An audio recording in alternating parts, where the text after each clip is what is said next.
42 लाख एकड़ पर खड़ी फसलें खत्म हो गई हैं। फार्मर अभी तक डूबे हुए हैं, उनके पास इतना खर्चा नहीं है कि वो अपना ज़मीनों से पानी निकाल सकें। जिमीदार जब तक लाइन में लग के उनको खादें मिलेंगी ना, तो आवाम को आटा भी लाइन में लग के मिलेगा। हमारे पास 40 एकड़ प्याज लगा हुआ था। बारिश में वो तकरीबन 100% डैमेज हो गया। गवर्नमेंट का तो कोई नुमाइंदा यहाँ आता नहीं है। एग्रीकल्चर एक्सटेंशन वाले तो यहाँ से दफ्तर तकरीबन 10-15 साल पहले बंद कर चुके हैं। सिंध आबादगार बोर्ड है, वो मीटिंगों की हद तक है, ना कोई सर्वे है, ना कोई तंजीम है, ना कोई गवर्नमेंट का इदारा है। 2010 में इन्होंने ऐलान किया था कि जो फिटल ढोरे हैं, जो पुराने दरिया हैं, उनकी डेवलपमेंट के लिए इन्होंने ऑर्डिनेंस एक पास किया था, लेकिन उस पर अमल दरामद नहीं हुआ। अगर गवर्नमेंट उस पर काम करती है तो यहाँ जो है डूबने वाला तो तस्वर ख़त्म हो जाएगा। 3 एकड़ प्याज की फसल लगी हुई थी, जो मैंने 20 जुलाई को प्लांट की थी।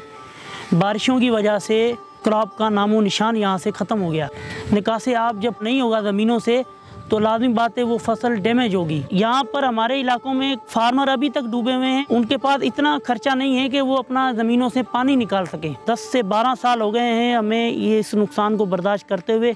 हर एक साल छोड़ के हर दूसरे साल जो है ना ऐसी बारिशें आती हैं, क्लाइमेट चेंज ऐसी आती हैं कि फार्मर को 2-2 साल 3-3 साल जो है ना वो कर्ज में वो डूबा हुआ अपने कर्ज उतारता रहता है। 1750 रुपये गवर्नमेंट ने यूरिया का रेट मुकर्रर किया हुआ है, लेकिन जो बड़े डीलर्स हैं वो 1000 रुपये बैग के ऊपर रखकर हमें जो है ना 2500 से 2800 रुपये पर बैग हमें फार्मर को दे रहे हैं। लेकिन गवर्नमेंट की तरफ से रोज़ ऐलानात होते हैं कि हम फार्मर को ये देंगे, हम फार्मर को ये देंगे। ये सब चीज़ें जो है ना ऐलानात तक महदूद हैं। 20-25 एकड़ मैंने प्याज भी लगाया था, प्याज तो खत्म हो गया। अभी तो इधर कोई एक दाना भी प्याज का नहीं। और आइंदा हमें जो मसला है वो बीज का है। बीज नहीं मिलेगा हमें, किस चीज़ से बनाएंगे जब प्याज ही नहीं होगा। जब फसल का टाइम आता है तो ये खादें छुपा लेते हैं सरमायादार, तो फिर हमें लाइन में लग के खादें मिलती हैं। जिमीदार जब तक लाइन में लग के उनको खादें मिलेंगी ना, तो आवाम को आटा भी लाइन में लग के मिलेगा। ये सिंध हुकूमत के अपने ही आदाद व शुमार हैं कि 42 लाख एकड़ पर खड़ी फसलें ख़त्म हो गई हैं। तो जब इतने बड़े पैमाने में फसलें ख़त्म हो गई हैं तो आप ये समझ सकते हैं कि किसान के पास इस वक्त अगली रबी सीज़न जो है वो काश्त करने के लिए, उसमें प्याज भी शामिल है, पैसा नहीं है। पाकिस्तान की जो पैदावार है प्याज की, उसमें सिंध का हिस्सा 34% बनता है। इस बार जो है वो प्याज को 3 तरह से नुकसान हुआ है। एक तो ये है कि जो अगेती काश्त लगाई हुई थी उसको एक कोई वायरस है।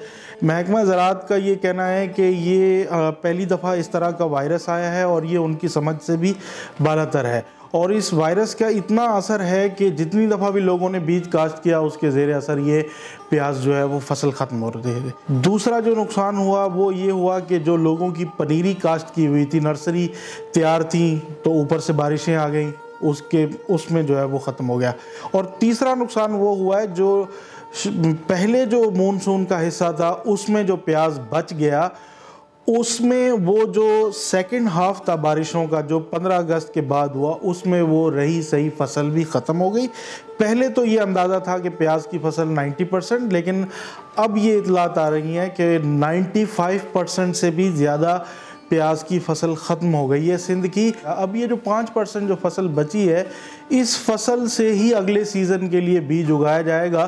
तो अगले सीज़न में आप अंदाज़ा लगा लें कि बीज की कीमतें आसमान से बातें करेंगे। हमारा तकरीबन 10,000 एकड़ पे मुहित प्याज की फसल होती है, जो तकरीबन 90% ख़त्म हो चुकी है। ये तो कर सकते हैं कि जो पानी है उसको खड़ा रहने न दें, वो भी कुछ हद तक तो किया। ज़मींदार भाइयों ने बहुत मेहनत की, लेकिन जो मुसलसिल बारिशें रही हैं ना, वो कितना कर सकते थे।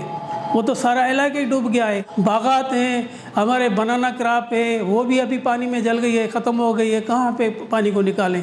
अभी तक हमारा ड्रेनेज का मसला है, अभी तक हल नहीं हो सका। अभी भी हमारी काफ़ी जो है ना वो ज़मीनें ज़ेर आब है। कोशिश यही है गवर्नमेंट की, बहुत सारी एफ़र्ट्स भी हो रही है। हमारी पंपिंग स्टेशन को फाल कर दिया है डिस्ट्रिक्ट एडमिनिस्ट्रेशन ने, गवर्नमेंट ऑफ सिंध के ताउन से, वो भी चल रही है। बशीराबाद पे पानी को ड्रेन आउट करने की बहुत दिन रात कोशिशें लगी पड़ी है। अब हम जो है ना वो उम्मीद करते हैं कि जल्दी में वो पानी हमारे ज़िले से ड्रेन आउट हो जाएगा, उसके बाद ही जो बहाली के काम होंगे।